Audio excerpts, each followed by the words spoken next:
Another argument people use to try to use musical instruments is they will say that the Greek word solo used in Ephesians 5:19, Colossians 3:16, Romans 15:9, and 1 Corinthians 4 and verse number 15 means to play a stringed instrument. And so we should use an instrument in our worship to God. I agree that the word solo at one point carried the meaning of playing a musical instrument. However, we must realize that a word can go through many changes as it goes through history.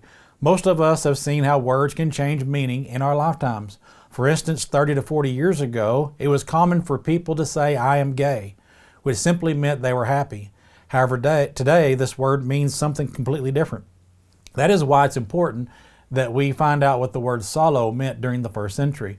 Consider the following 5 different meanings of the word solo I have gathered from 17 different lexicons. Number 1, to pluck the hair. Number 2, to twang the bowstring. Number 3, to twitch a carpenter's line. And number 4, to touch the chords of a musical instrument. And number 5, to touch the chords of the human heart, that is to sing. What should we do with these definitions? Should we just pick and choose what we want the word solo to mean in our text? Well, let's try and see what happens. If we choose number 1, does this mean that we should do like Nehemiah 13 verse 25, and pluck each other's hair out during worship? Perhaps we should twang a bowstring or twitch a carpenter's line in our worship to God. I don't know of anybody that would do this. This is why it's important to find out what the meaning of solo is during the New Testament time and exactly how it's being used in context. So how do we decide which definition to use during the first century?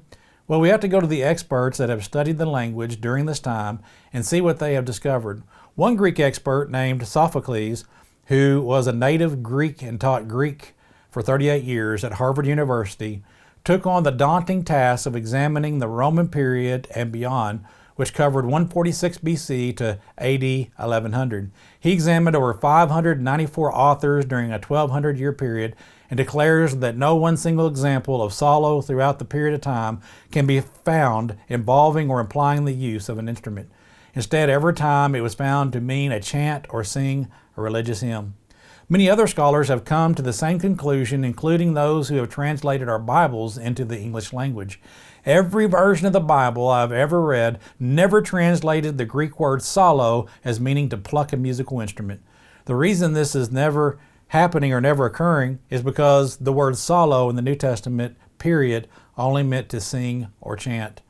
Since most of the words in Ephesians 5:19 and Colossians 3:16 are in plural form, this means that everyone is commanded to sing.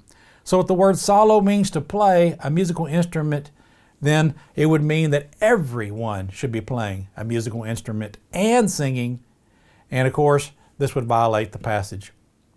Since most of the words in Ephesians 5:19 and Colossians 3:16 are in plural form, this means that everyone is commanded to sing. So if the word solo means to play a musical instrument in these verses, then everyone would have to play an instrument and sing, or they would violate this passage.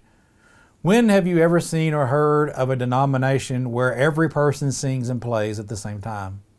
Never. This shows how inconsistent they are with the Scriptures.